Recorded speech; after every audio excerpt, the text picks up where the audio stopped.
се карактеризира со жестокост и безмилосност. Не треба да се идеализира овој период. Во него имало и честни и добри луѓе, но исто така имало и лоши и злонамерни луѓе. Особено ова е нагласено заради законите во кои само најстарите синови го наследувале имотот и се поврзано со него. Така што Европа била преполна со безделни мажи, лишени од наследство, кои биле обучени само во една работа, а тоа е уметноста на војување. Злосторствата биле чести, плячкосување, убиства, силување и редица други злосторства, односно гревови според тогашната терминологија. Простувањето на гревовите значило исто што и амнестија во денешно време, но тоа простување црквата не го давала така лесно, односно го давала ако добро се плати, нешто што не можеле сите да си го дозволат. Овде настапува генијалноста на папата Урбан II, кој оваа маса на ревностни насилници наместо внатре во Европа ја насочува надвор кон светата земја, која изобилувала со богатства во секој смисол. Како награда секако ветува општа индулгенција за секој крстоносец. Овде секако нема да се задржувам на сите перипетија преку кои помина оваа чудна мешавина од витези, пешадија, но и обични мажи и жени кои привлечени од екзотичната мисија наречена Света земја тргнаа кон Ерусалим. Факт е дека меѓу нив немаше ни еден монарх, а успехот на потфатот ќе придонесе за формирање на латинското кралство Ерусалим, составено од неколку помали кнежества кои беа во лабава феудална врска со самиот Ерусалим, по примерот на европскиот феудален систем. Недоделканите и алчни христијански завојувачи од север верувале дека муслиманите во тешките моменти ги голтале своето злато и скапоценности. Мнозина од муслиманите умирале со расечени стомаци заради ова верување. Ерусалимските евреи немале поголема среќа. Живееле среќно во мир со муслиманите долги векови, се до 14 јуни 1099 година, го биле убиени заедно со нив. Крвожедноста на крстоносците немала граници. Еден од нив, Реймон де Агилер, толку се возбудил од гледката на опустошениот град полн со безглавени тела, што цитирал стих од Псалмот 117. Овој ден е што го создаде Господ за да се зарадуваме и развеселиме во него. Распаѓањето на постигнатото во првата крстоносна војна ќе доведе до наредните 3 крстоносни војни, кои ќе бидат упорно продолжување на крвопролевањето заради задржувањето и појас земја наречен Света земја. Во нив ќе учествуваат и монарси како Филип II од Франција и Ричард Лавовско срце од Англија. Но и покрај ова, и огромните сили кои ќе дојдат со овие монарси, губењето на Светата земја било неизбежно. Освен огромната загуба во животи, овие војни ќе ги исцрпат и финансиски овие земји, додека единствени кои профитирале од тоа биле секако темпларите, преку нивните позајмици на кралевите за финансирањето на ова крвопролевање. Конечно, четвртата крстоносна војна го отсликува вистинскиот карактер на овие војни, каде примерна цел на освојување не бил Ерусалим, туку Константинопол, како поблиска, побогата и полесна за освојување цел. Четвртата крстоносна војна била поттикната од папата Инокентий III да го врати Ерусалим од неговите тогашни муслимански господари. Меѓутоа, во бизарна комбинација на сплетки, финансиски ограничувања и венецијански трговски амбиции, целта на крајот беше Константинопол, главниот град на Ромејската империја и најголем христијански град во светот, ограбен на 12 април 1204 година од нашата ера. Константинопол беше лишен од богатствата, моштите и уметничките дела, а Ромејската империја била поделена меѓу Венеција и нејзините сојузници. Така, четвртата крстоносна војна ја стекна својата неславна репутација како најцинична и најпрофитабилна од сите крстоносни војни. Ова, по моје скромно мислење, беше каменот на круната со кој Западна Европа го започна своето издигање, кој ние денес го знаеме под името Ренесанса. Ренесансата е директен резултат на двовековното грабање од исток на богатства, знаења и тајни. Најбизарна војна која го носела називот крстоносна е сепак Албигенската крстоносна војна. Во оваа војна целта била да се задуши катарското верување кој нормално за црквата било ерес. Катаризмот е исто учење како и богомилското учење кое е автохтоно кај нас на Балканот, односно во Македонија. И додека со катарите се пресметуваше католичката црква велејќи, убијте ги сите, Бог ќе ги препознае своите, со богомилите се пресметуваше доминантната христијанска црква на Балканот, односно православната. Темпларите, како што споменав и во претходното видео, беа воздржани кога станува збор за убивање на христијани, без оглед на тоа за какво христијанство се работи, вклучително и за гностичко христијанство како она катарското. Темпларите се секако производ на крстоносните војни. Но истовремено внимателното проучување на достапната историја поврзана со нив укажува дека тие се своевидна аномалија во овој контекст. Кога ИГДПН се појавува во Ерусалим, веќе постојат редови како хоспиталците, кои се грижеле за болниците во Светата земја, исто како и други монашки редови. Идејата за формирање на хибридна комбинација на монашко-витешки ред не била така едноставна. Без оглед на се, христијанството се уште сметало дека убивањето е смртен грев и за негово простување, освен покајување, требало и посебен покајнички обред, каде јавно се исповедале гревовите преку пост и молитва. Затоа ни изненадува фактот дека Бернар од Клерво е близок роднина со ИГДПН и со грофот од Шампањ. Бернар бил идеологот и со својата мајсторска дијалектика успеал да изнајде догматско оправдување за формирањето на овој воено-монашки ред. Зошто ја споменувам семејната поврзаност на овие неколкумина важни за почетоците на темпларскиот ред?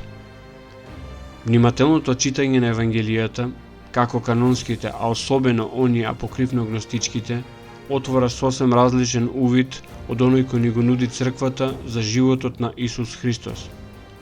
Пример, во родословот на Исус со кој се започнува Евангелието по Матеј, јасно се гледа дека тој од кралската лоза на јудејските кралеви Давид и Соломон.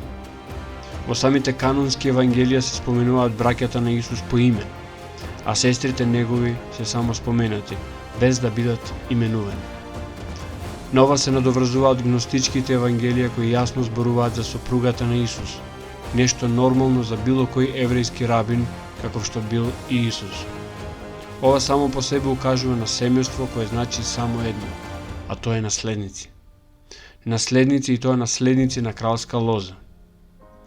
Кристофер Најт и Роберт Ломас во своето истражување доаѓаат до интересни заклучоци, дека овие наследници преживеале до времето на крстоносните војни и дека всушност се самите основачи на темпларите. Сосем независно од ова, Милан Видоевик, базирајќи се на своите истражувања, тврди дека на Никејскиот собор, каде се поставени основите на христијанството како што го познаваме денес, биле присутни и наследниците на Исус, кои биле игнорирани во нивното несогласување дека со тоа се догматизира ликот на Исус. Денес знаеме дека добар дел од некои оригинални учења се отфрлени како ерес на овој собор, како што е до тогаш многу раширеното аријанско учење. Се чини дека вистината заминала во илегала. Додека ова што го имаме денес е догматизирана форма базирана на митраизам, неоплатонизам и константинизам. Темпларите во нивниот почетен период се обвиткани со мистерија. Очигледно тие открија нешто во Ерусалим, односно јас би рекол повторно дојдоа во посет на вистината која им беше позната, но им недостасуваа материјалните докази.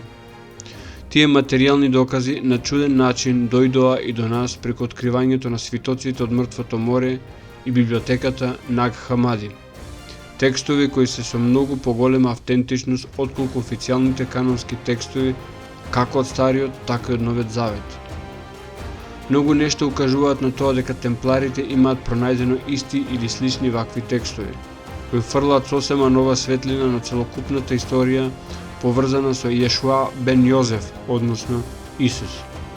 Исус всушност бил член на една тајновита аскетска група наречена Есени, која веројатно поседувала тајни многу различни од она што е официјалната историја. Есените биле аскетска и мистична група на која се припишува авторството на свитоците од мртвото море. Нивниот начин на живот во целибат, аскетизам и посветеност на духовниот живот во многу нешта потсетува на животот на темпларите. Пак ќе повторам, во случајот на темпларите заветот на сиромаштво на поединците не ја прави нужно сиромашна заедницата, а во правилникот на темпларскиот ред, особено оној подоцнежниот преведен на француски, наидуваме на фактите за изобилие на коњи и опрема кои ја поседувале темпларите, од кои само мечот бил сметан за личен имот, додека се друго било на самиот ред. Самиот печат на редот во овој смисол не значи сиромаштија, туку ги означува двата степени на редот. Друг интересен подоток од правилникот е наредбата да одат таму кај што се собираат екскомуницираните витези, што е јасно укажување на мистичната и неортодоксна мисија на темпларите. Мистиката е таа која најмногу ја прави интересна историјата на темпларите. Редот имал 3 слоја на членови: витези, водници и свештеници. Ова е важно затоа што единствено витезите биле благородници и било важно да се легитимни синови на нивните родители. Единствено тие носеле бели наметки. Ова е важно затоа што мене ме упатува да мислам дека тие на овој начин се поврзувале со постари знаења и религиозни практики кои одат многу наназад, во времето пред христијанството, па и пред самиот јудаизам. Затоа, чудните ритуали и идолите од типот на Бафомет не треба да изненадуваат. Не е само фактот дека инквизицијата доаѓа до овие сознанија преку мачење од темпларите, туку и фактот дека темпларите биле само номинално христијани, но во суштина нивните духовни практики биле многу постари, многу повозвишени и во суштина гностички. Се повеќе сум убеден дека заминувањето на темпларите во светата земја било едноставно враќање на своите корени. Бафомет, или чудната глава која обожувале темпларите, најмногу ги соблазнува оние кои светот го гледаат црно-бело, и за кој постои само еден совршено добар апсолут, односно богот на црковната догма, и еден совршено лош апсолут, односно ѓавол. За тоа што се наоѓа во историските книги и за природата на Бафомет зборува во првото видео, додека овде ќе ви го представам окултниот езотериски приказ на она што е Бафомет. Диковната представа за Бафомет каква што ја знаеме денес ја добиваме од францускиот окултист Елифас Леви во неговата книга Догма и ритуал на високата магија. На оваа представа се гледа андрогино суштество со јарешка рогата глава, од која излегува нешто налик на факел. Голо торзо на која има женски гради, има крилја и седи со прекрстени нозе. Меѓу нозете има кадуцеј, а рацете му се во положба која го илустрира мотото на Хермес Тримегистос, како горе така долу. Над раката што покажува горе има бела полумесечина, најверојатно означува млада месечина, додека под раката што покажува надолу има црна полумесечина, што најверојатно означува опаѓачка месечина.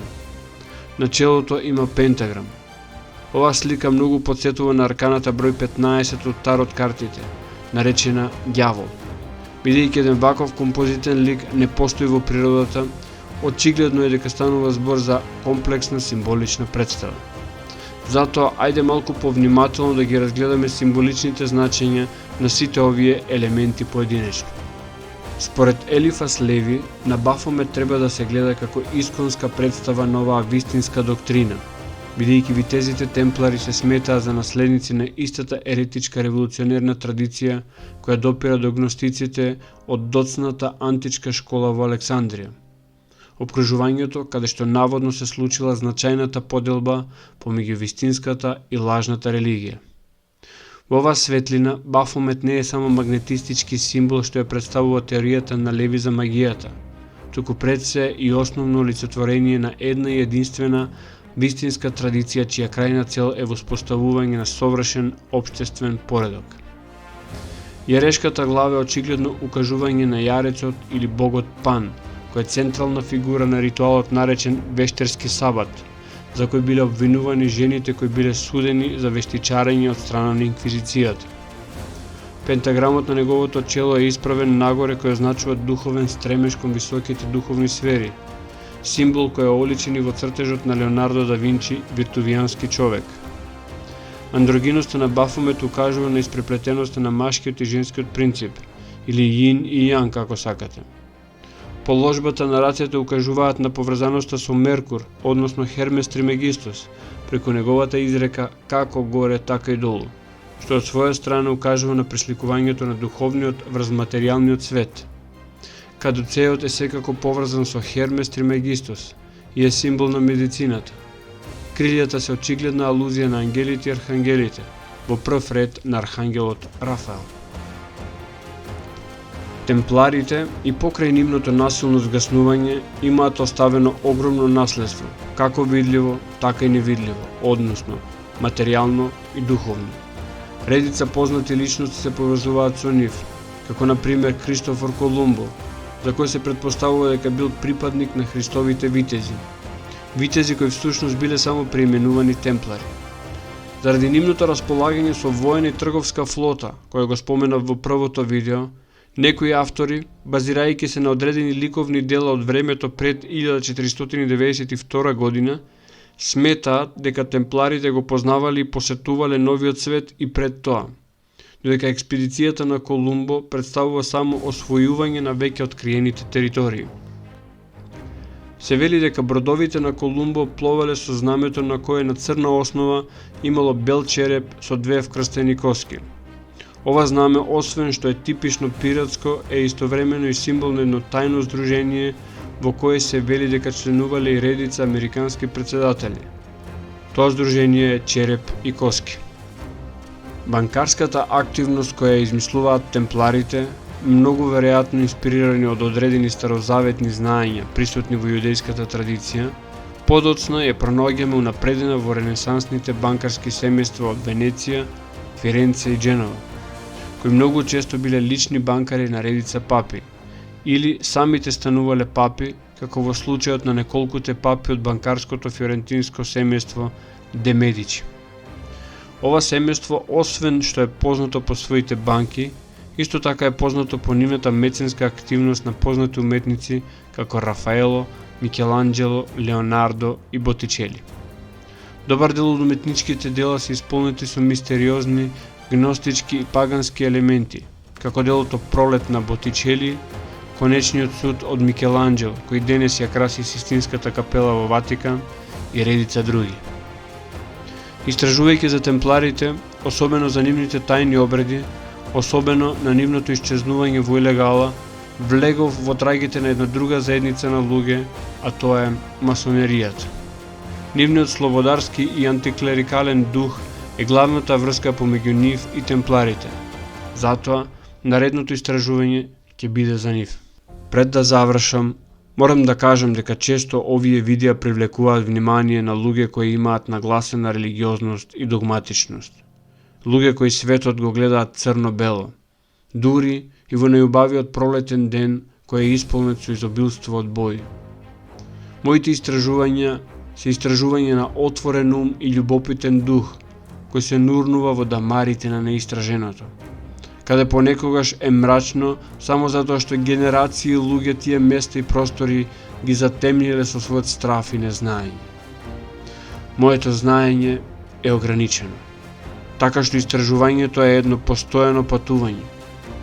Незнаењето на оние кои секаде гледаат ѓавол и сатанизам е неограничено, така што ние немаме заедничко тло за дискусија. Јас сум Татунчо, драги пријатели. Благослов и секој добро.